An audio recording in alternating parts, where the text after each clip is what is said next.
احلى متابعين نوفا، عايزين تعرفوا الطبق الحلو ده اتعمل ازاي؟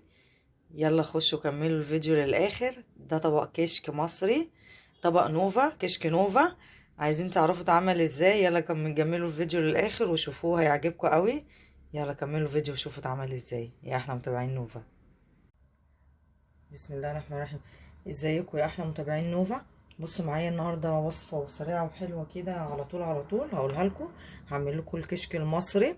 بصوا بقى الكشك المصري، انا معايا هنا دي طاسه فيها معلقه سمنه اهيت لو شايفين كده.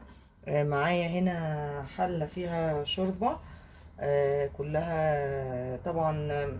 محطوط الفلفل والملح، يعني انا سلقه فراخ او بط اي حاجه، ببقى حاطه الملح الفلفل كل حاجه فيها، وباخد منها شويه في الحله كده وبسخنهم على النار. هولع معاكم كده على طول اهيت عشان تبقوا شايفين اهي كده. هنا انا اول حاجه هعملها، بص انا حطيت الطاسه هنا كده ديت، هنزل ودي بصله مقطعه مخرطاها رفيع، هنزل بيها كده تتحمر اهي. بصوا سريع قوي الكشك المصري ده. الكشك المصري بقى، انا معرفش الكشك الصعيدي بصراحه بيتعمل ازاي، فده الكشك المصري ده كده. بتحمر البصله دي معايا بقى هنا بوله فيها لبن، ونص كوبايه لبن على معلقتين دقيق. هنا بقى لو مفيش دقيق نعمل بنشا، بس انا الاحسن بعمله بدقيق. ليه؟ دي معلومه دي بقى اقولها لكم. الدقيق لو الكشك عندي فضل وحطيته في التلاجة وحبيت اسخنه مثلا تاني يوم، بسخنه عادي.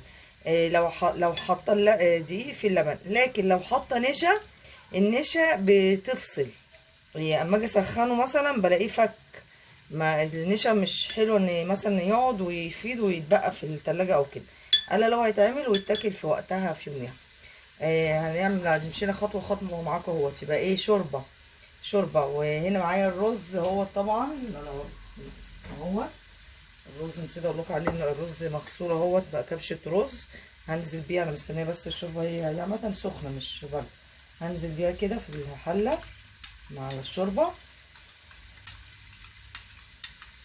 ادي معلقه رز اهيت، انا بعمل لكم كميات قليله عشان اللي عايز يجرب يجرب. ادي هنا كده الرز هيستوي، هسيبه يستوي. هكون حمرت البصله، عبال ما البصله هتتحمر هقول لكم هنعمل ايه بعد كده. بس هي دي الدقيق باللبن انا ركناه دلوقتي شويه، هقول لكم هنعمل بيه ايه. استنوني بقى لحد ما البصله تتحمر والرز يستوي واكمل معاكم تاني. بصوا بقى يا احلى متابعين، بقى دي البصله هي اتحمرت وطفيت عليها ماشي. وادي هنا الكشك، وبصوا حتى اوطي عليه. هنا الرز استوى بيغلي اهوت خلاص. وطبعا الحدق بقى انتوا بتشوفوا الحدق وكله. بصوا هنزل انا بقى بدي الدقيق باللبن اهو اللي انا عاملاه. انا على فكره مش بحب احط لبن كتير، انا بحبه اللي هو لونه بيبقى غامق، مش بحبه اللي هو زي رز بلبن كده. بصوا ادي نزلت اهوت بتجيبي اللبن، ولو عايز ممكن احط له ايه شويه تاني. هقلب بقى فيه كده، واقعد اقلب اهو لحد ما يتقل كده. بصوا انا حطيت عليه كده اهو، بصوا بيبدا يتقل اهوت. ولو عايزينه برضو يبقى فاتح، انا ممكن اهو احط معايا لبن اهوت زياده، احط شويه لبن تاني اهوت عشان ما يبقاش بس خفيف. بصوا ادي اللبن اهو هنزل بيهم برضو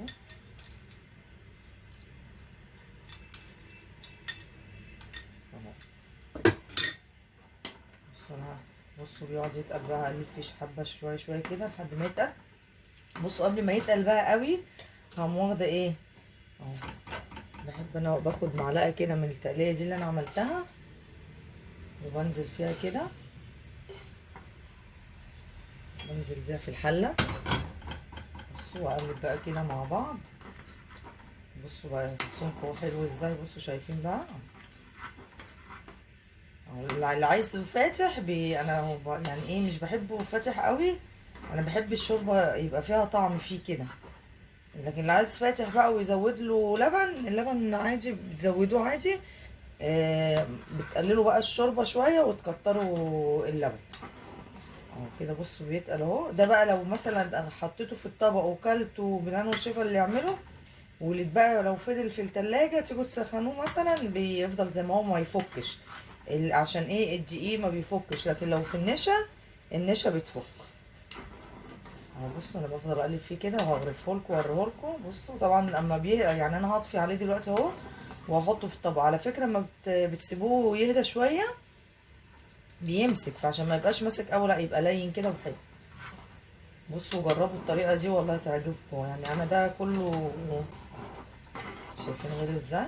بصوا اغرفهولكوا في الطبق واوريكم برده ايه. ادي اهو اوريكم ازاي. انا مجهزه معايا طبق هنا اهوت. ادي الكبشه اهي. بصوا هحطه كده. ده الطريقه دي بقى ايه، دي طريقه الكشك بتاعي انا. طبعا كل واحد ليه طريقه، بس جربوا بقى الطريقه دي هتعجبكم. بصوا هو كده. بصوا انا غرفته لكم يا رب تكونوا شايفينه اهو. بصوا هو انا مستنيه بس يهدى شويه وهحط التقليه فوقيه، لان انا لو حطيت التقليه فوقيه كده هتغطس تحت، هتنزل تحت عشان السخونيه. فلما هو بيهدى شويه بحطها فوقيه كده. اللي حابب بقى بيحط التقليه بيحط، اللي مش عايز ما يحطش. بصوا انا مش عايزاها تنزل تحت، عايزاها تبقى فوق. بس انا ايه هحاول اخليها فوق كده. بصوا ايه رايكم بقى؟ اخد حاجه؟ ما خدش اي حاجه خالص. بيتعمل بقى على شوربه بط، شوربه فراخ، شوربه حمام، بيبقى جميل قوي. يلا جربوا لو عجبكم اهو. متنسوش الفيديو بقى اهو. بصوا ايه رايكم في الطبق الحلو ده؟ يا رب تكونوا شايفينه كده اهو. تقربه لكم اكتر اهو. يلا لو عجبكم بقى الفيديو متنسوش تفعلوا زر الجرس، اعملوا سبسكرايب عشان يوصلوا كل جديد. متنسونيش تعملوا اشتراك في القناة. متنسوش تحطوا لايك عشان تشوفوا اكلاتي البسيطة. واشوفكم على خير يا احلى متابعين نوفا.